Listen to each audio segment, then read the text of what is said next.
In the matter of the people of the state of California versus Orenthal James Simpson, case number BA096. And so, my fellow Americans, ask not what your country can do for you. I am ready too. Taylor, we're having an epic conversation about the different kinds of pizza to order. Miles is offering toppings. He's got a little Italian chef in him. So yeah, how's your night, day, evening? Good. Things are good. I finally went to the doctor last week just because I haven't been in a long time and I got new insurance. And so I'm gonna do like a blood work tomorrow at 7:45 a.m., but I have to fast for 10 hours and I am acting like I'm gonna starve to death. I'm like very nervous. And I'm gonna be sleeping those 10 hours. It's like not gonna be a problem, but I am like in my head, I'm like, I might starve to death. Just so everybody's aware, I did not know Taylor was on a fast while I was trying to talk to her about my Uber Eats. I'm not on it right. No, not it hasn't started yet. Okay, good. So it'll start in a little bit. So I'm gonna drink a Awesome. Diet Coke first. Very, very exciting. Wait, what are you getting done? Oh, just like getting my blood tested because like remember how I had diabetes both my pregnancies? Oh yeah. I just want to check on that to make sure that I don't actually have diabetes. I should check that every once in a while. So Yeah, makes sense. Makes sense. Can I start with a bit of like commentary? yeah, do you want to do an intro to the show? Oh yeah, we're doomed to fail. I'm Okay. Fars, joined here by Taylor. We are a podcast supported entirely by mostly Taylor's friends. So thank you all That's true. for helping us. The people who like it, they really like it. So at least, we have you guys. And we love and appreciate you. We So do. here's my thing. So Taylor, 1 second. We really should all donate money to get Vars a light at his office because it is like pitch dark in there, like 7 p.m. I know we talked about it, but I don't think he really has a light. I'm not made of money. Okay. So here's my thing. I listen to a lot of those daily kind of podcasts of like what's going on in the world, and like several back to back, we're talking about Ozempic. Are you familiar with this thing? Of course I am. I'm a woman in America. Okay, I am not a doctor, but I don't think you can do anything to your body and not pay for it. Like there is no Yeah. miracle. Like there is no like I'm just gonna do a thing and it's gonna solve all my problems. Like I don't think it works that way. I mean, it's a whole thing. Who knows? I don't know, like the long-term effects. I feel like, I mean, obviously, like I've known about it for a long time, and I was reading something, actually, I think in the New York Times today about like when body positive people, influencers get skinny and like how weird that is. And like, you know, it hurts my feelings that the answer is if there is a quick miracle thing to get skinny, people will do it. Even the people who told me that they were proud to not be skinny. Yeah, all You those people know, are full of shit. Everybody wants to be hot and sexy, I and like, know. well, like human biology is not going to change because of what people you tell people to think about. Like people, if you're, I get it. We all want to be hot. I'm hot. But okay. I know what it's like to be hot. hmm So, But as also people, I mean, you don't have it. Skinny doesn't equal hot. People like different things. We've talked about this before. But it does, but there are people who were made a living out of being you're really sexy. stepping on my joke here. Oh, I'm I'm just gonna let sorry. it slide. I just want to make everybody aware that we are a All body I'm saying positive is that podcast. don't inject shit into your body. Like wait The until stuff we like do. round two. Like wait until Yeah. round two. Wait like 5 years for like half the population who already did this to drop dead.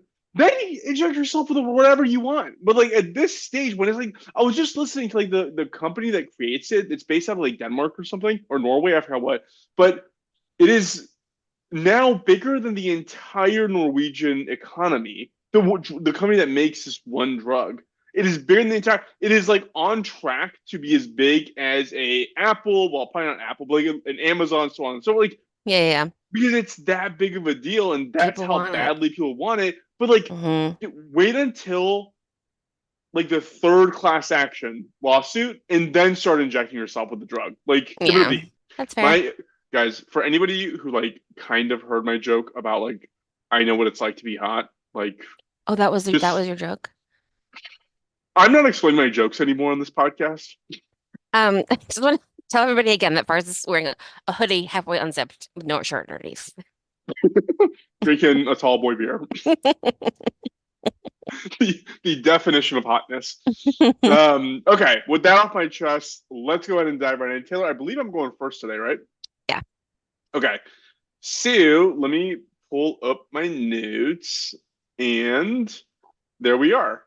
So I am going to have to take a quick breather in between when I start after I start this because the dogs are outside and I gotta go get them. But I will start off by saying that I'm gonna go back to my bread and butter, which is murder. Yay! I've been hoping. I was thinking about it and I was like, let's just talk about murders. This one's like it hits all cylinders. It Can't is wait. brutal. It is calculated. It is old people getting killed all by young people horribly. And the people that did it are the most unsympathetic human beings on earth. So we're gonna touch on all of it. Also, I do want to call out, yes, this was a Dateline NBC episode. Yes, I did watch the Dateline NBC episode on this murder like 10 years ago. Yes, I remembered it when I don't know who I'm yelling at right now. You, Taylor. But That's like fine. I'll take it. still, I realize that this hasn't been covered very much, and I never hear about this in like true crime gore history. So that's why I'm covering it. So I am going to go get the dogs to start barking. Okay. Okay. Continuing with the podcast hold number end.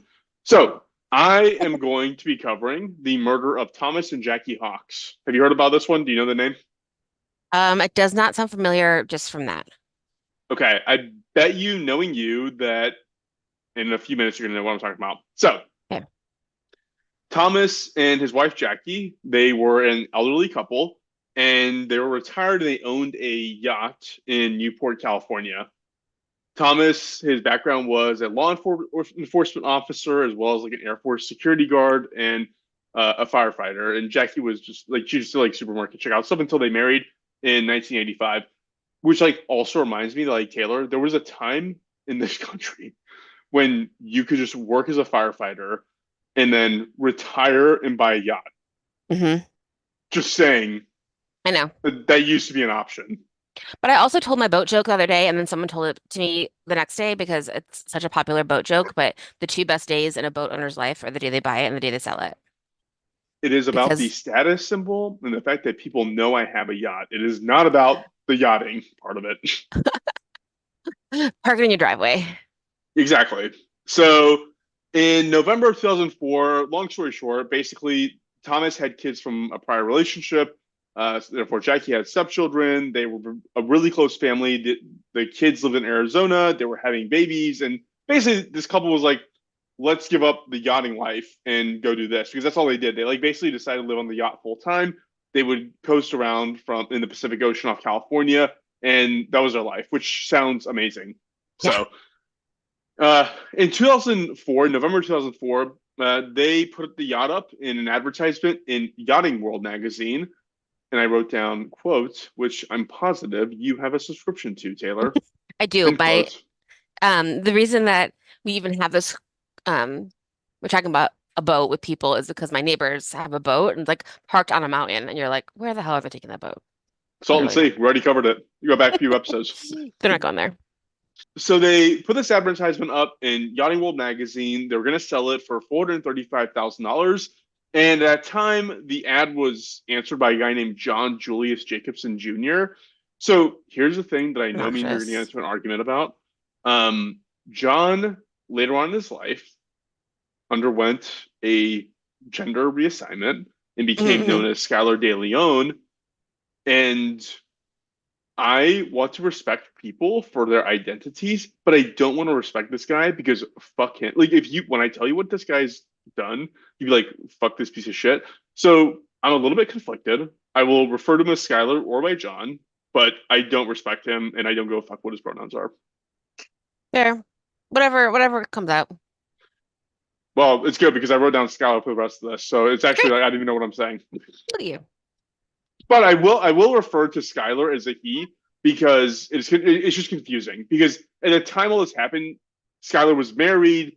had a kid. Like there was, Hmm. it's weirdly complicated to be like super PC about this right now. So I'm just gonna barrel ahead. So, like I said, Skylar was married to a woman named Jennifer Henderson, who at the time of this event was pregnant with his child.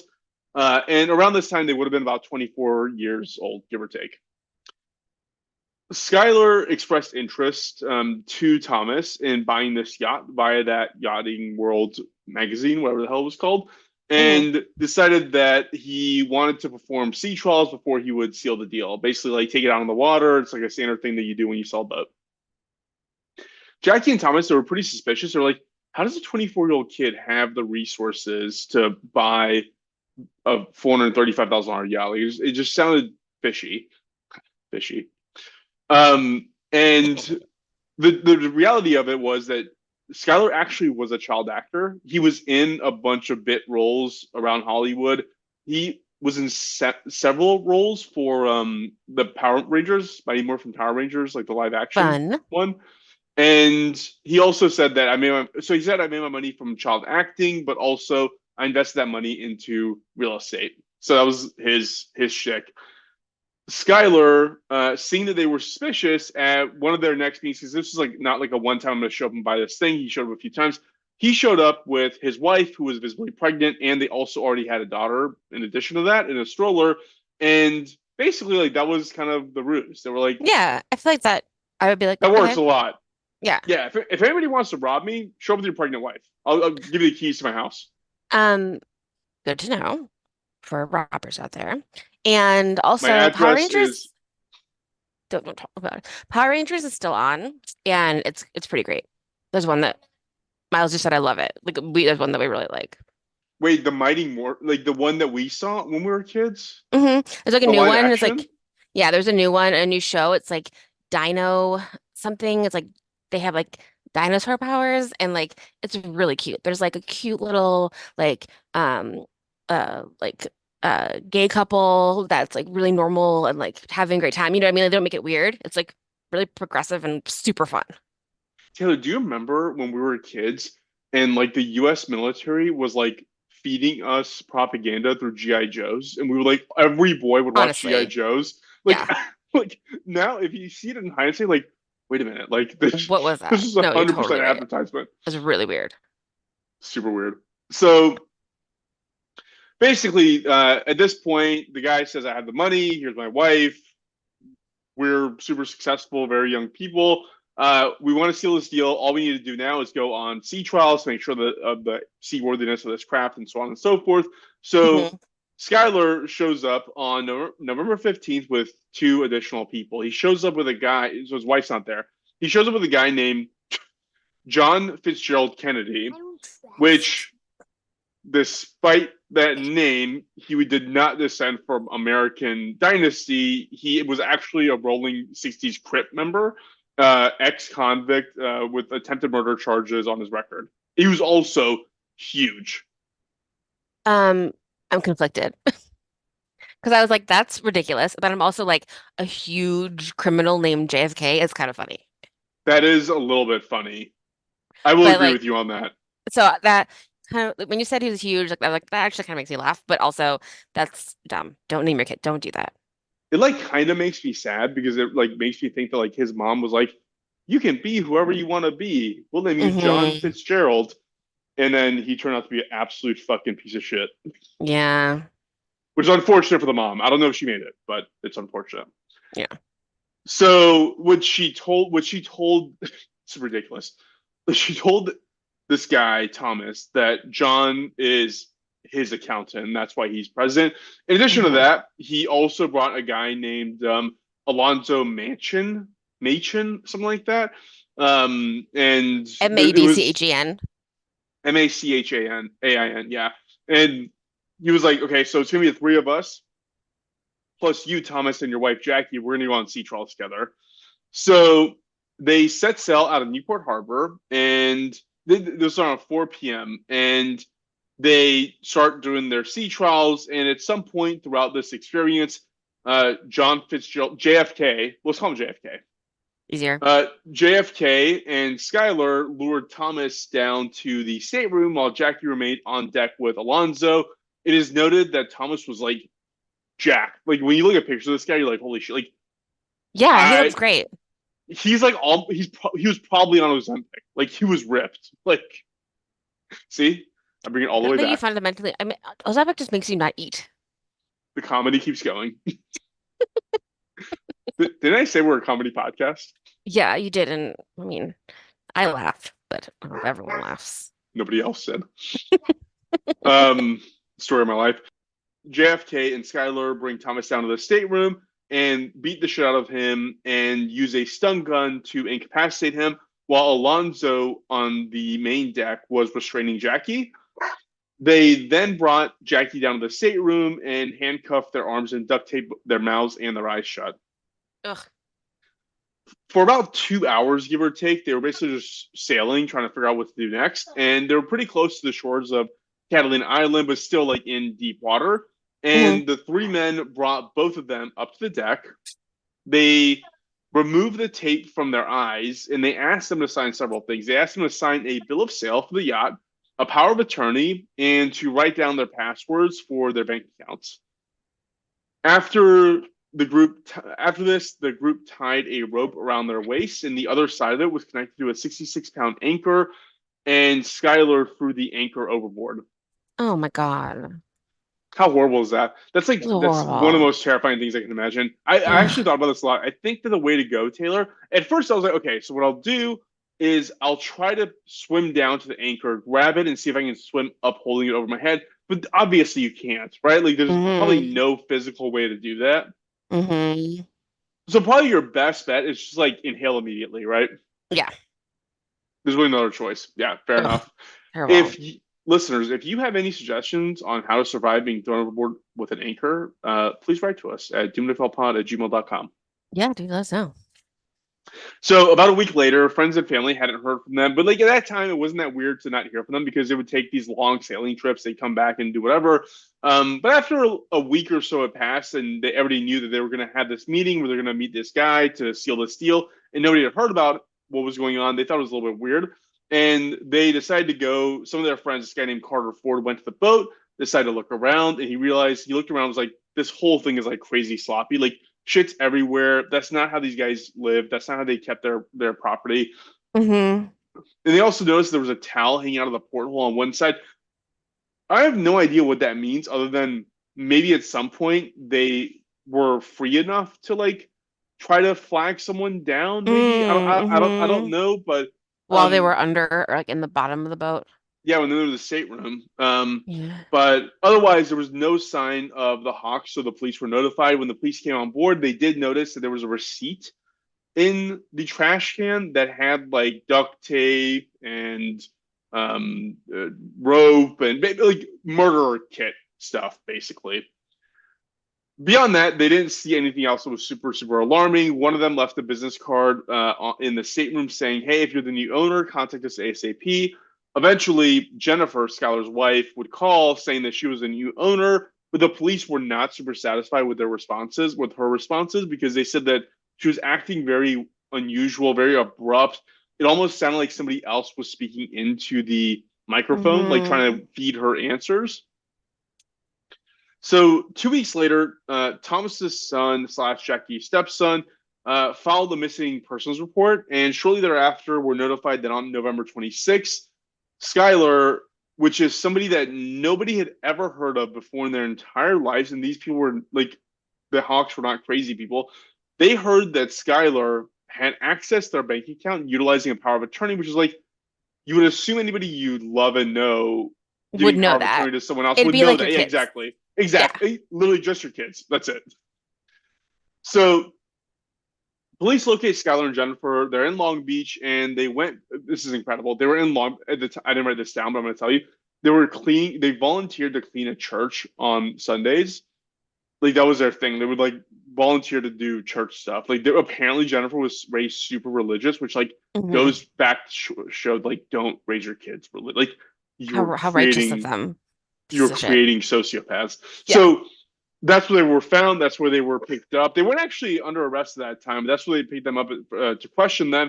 And their story was pretty standard. They were like, "Hey, I bought the yacht fair and square. last I saw the Hawks, they got in a car, they got in their car, and they were heading down to Mexico. I don't know anything else. I also just remembered that like this is not the only Power Ranger that killed someone. Another person did too. Or someone in the Power Rangers. The Red Power Wait, Ranger. The Red oh, Power really? Ranger also Ricardo Medina, I just looked it up. He killed someone in 2015. He was a Red Power Ranger for a while. Dude, what is it with that show? Get your kids away. Get them to stop watching that. You're right. Not wrong. It's like The Omen. It's like when everybody that's a, so it's like if I got cast. I mean, I'd probably get cast as Damien because I'm kind of cute like that. But if I got cast as Damien in The Omen, I probably wouldn't do it because it's like everybody just dies when you do The Oh Omen. my God, I love you pushing a mom off of like a balcony, but you're like a It's huge like man. I'm dating when I want to be. Like on a tricycle, like knocking the mom over. My knees keep hitting my face. Um, so on the bill of sale, the witness listed was this Alonzo Mansion guy. So police were very easily able to figure out who was a part of what Why and would they doing put their real whatever. names on it? I mean, they were trying to make it legal. Like that's how stupid this guy was. He was trying to make this incredibly criminal activity as legal as he could make it. It was funny. I was listening to the last podcast on the left, and they were talking about Charles Manson and about how Mhm. when he came out of prison after being a kid, and he decided that the way that he was going to try and go straight and not be a criminal was to go into bars and tell people that, hey, my buddies are outside with shotguns. They're gonna break in here and shoot and kill everybody if you don't give me all your cash. And they were like, their joke was like, yeah, even when he's trying to go straight, his only thought of how to do that is to crime his way into it. Oh my God. It's like exactly what this was.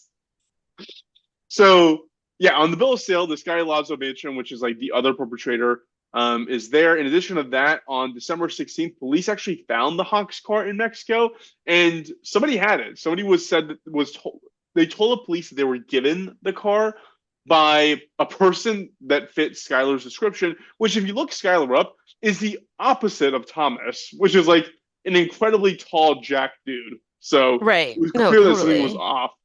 And like, no one gives you a car. I That's mean, suspicious. I hate to say it, but it's Mexico. Like, I mean, it's like parts of Iran. If somebody just gave you a car, you're like, yeah, there's blood in the back, whatever, just hose it down and you're good. Yeah, that probably put it back. Yeah, exactly. So the other part of it that police tracked down was that this bill of sale was actually notarized, which is absolutely incredible. What police did was they traced down this notary public, which shows just how absolutely crooked and not trustworthy notary publics are.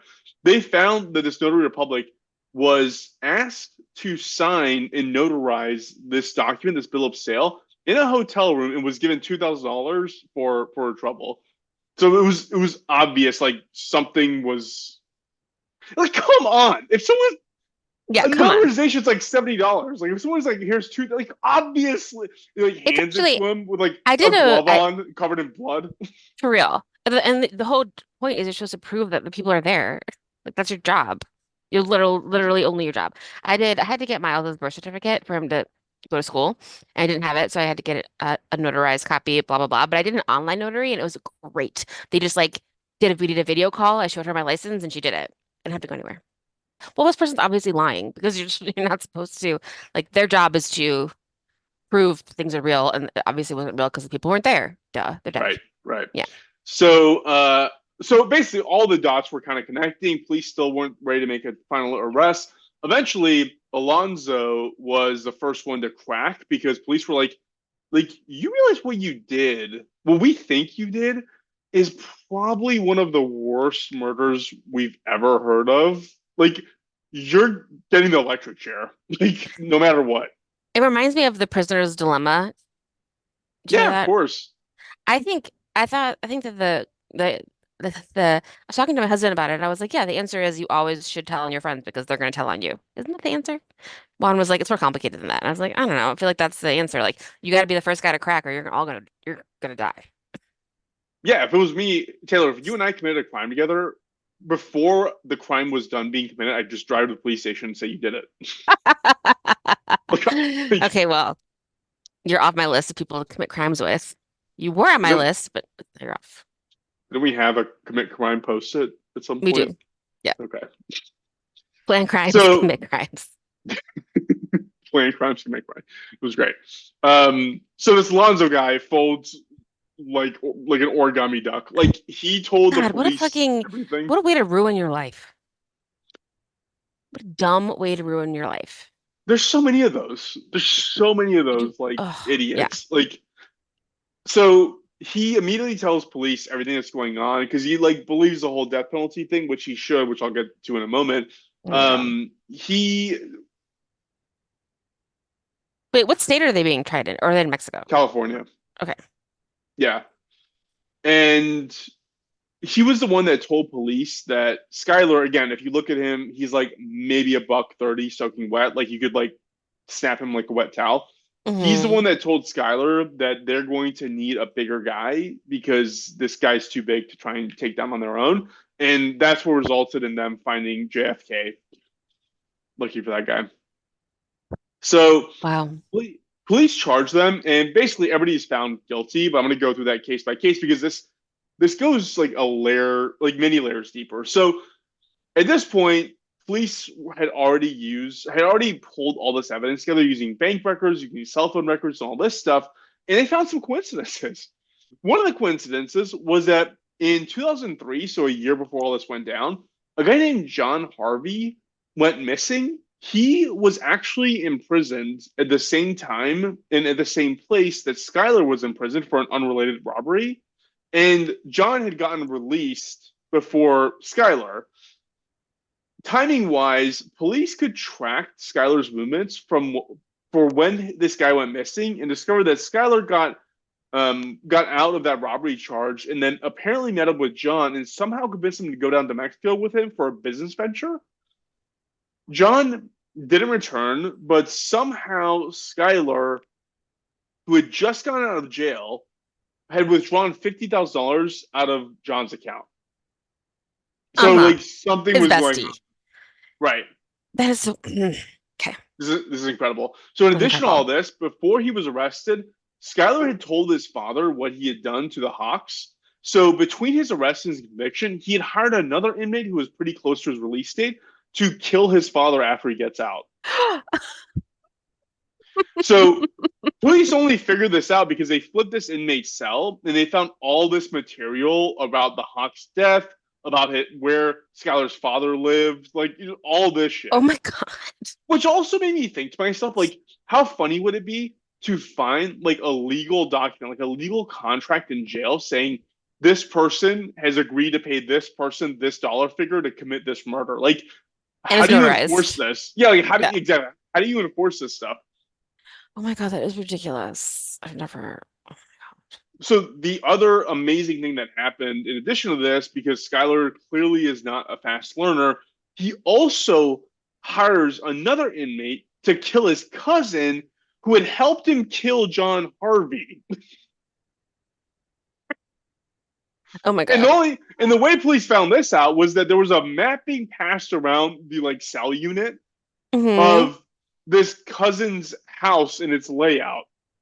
And everybody was like, yeah, he hired us to kill him. Like, that was basically it. This is like very on brand from like our early days where we're like, nobody's a criminal mastermind. These criminals are all idiots. Yeah. Yeah. And that's why I was like, I'm not honoring what this guy fuck this guy. Like he is the worst type of human. Yeah. So unsurprisingly, Jennifer was sentenced to 2 life sentences without the possibility of parole. Skylar was found guilty of 3 murders. So that's Jackie, Thomas, and this guy, John. And he was sentenced to death. My favorite part reading this case was his lawyers didn't even argue that he didn't do it.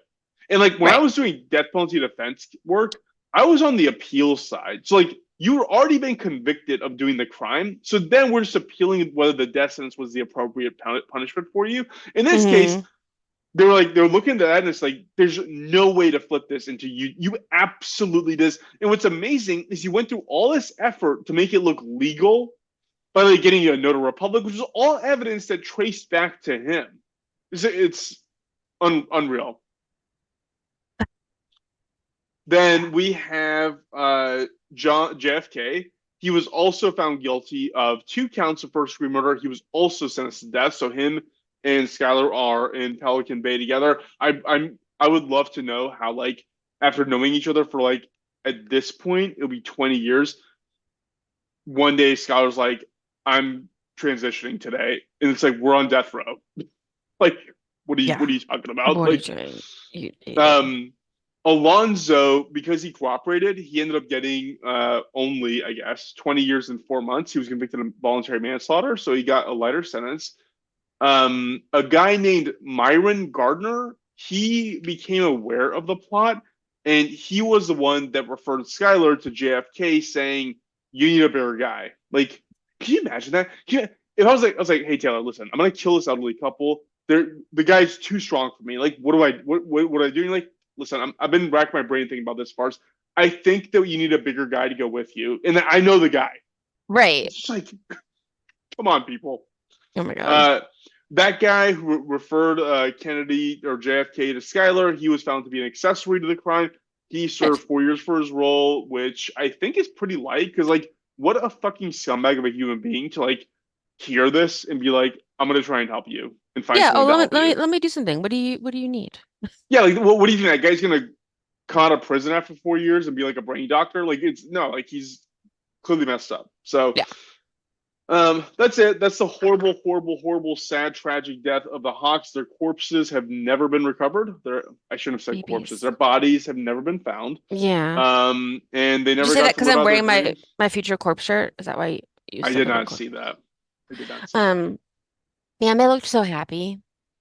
Yeah, I bet they That were. They seemed sucks. like a really happy couple. I mean, that would have been at that Yeah. point married for 19, 20 years. And a lot of that, the highlight of it was spending years on this yacht sailing around the Pacific Ocean and probably having a great goddamn time. Yeah. So yeah, it's awful. People like this should just be shot in the back of the head. Like we should just they're like carps. You should just find them and bash their head against the wall. Yeah. I mean, I don't get it. I There was mean, no I'm plan. It listen. was like, I'm let's glad you ruin a don't bunch get of it, lives, Taylor. you know? I don't know. Taylor, if you were like, I get it. I'd be like, we got to stop the podcast. No, right. That's good. It's good that I don't get it. So that's my fun story for today. I hope the audience enjoyed me going back to a more traditional format, a more traditional topic for me. Yeah, if you have any comments that are positive, please write to us. If they're negative, please do not. Yeah, that's my story. I love it. Thank you. I have a couple listener mails. Lindsay sent us, wait, do you get our emails? You don't. For some reason, I don't think I do. We tried to forward it, but like whatever, we can try again. But Lindsay sent us a voice memo about the history of Asia, so I will send it to you. That we Sweet. can because it can answer a question. So I'll send that to you, and I will report back on that as Wait, well. how long is that? It's like 5 minutes. Bless you. Bless you. I feel like the history of Asia will take five minutes, more than 5 minutes. But well, I need to listen to it again and pull stuff from it. But thank you, Lindsay. You're the best. And then also, I had dinner with my friend Ben last night, and it was super fun. And he listens, and he is the one who is a pilot, and he gave me some other airplane disasters to potentially talk about in the future. And I was like, oh my God. So I super fun. would love to do that. Yes. I was like, what I'm hearing is um that like every time that something bad happens, they learn from it, but also like bad stuff happens all the time. So We're just knocking out mm, the bad stuff from happening, but unfortunately, it's an infinite soup to pull from. yeah, exactly. But that was super, super fun, and it's fun to have someone who really likes the show. Thanks, Ben That's so nice. and That's so Lindsay. nice. Hey, Lindsay. Um, Sweet. Okay. Well, we'll go ahead and cut things off again. Please find us on doomtofellpod@gmail.com. Write to us. We love hearing feedback, or follow us on the socials and write to us there. Give us a review on Apple, please. Yes, please. And on Cool. that note, I'll go ahead and cut things off. And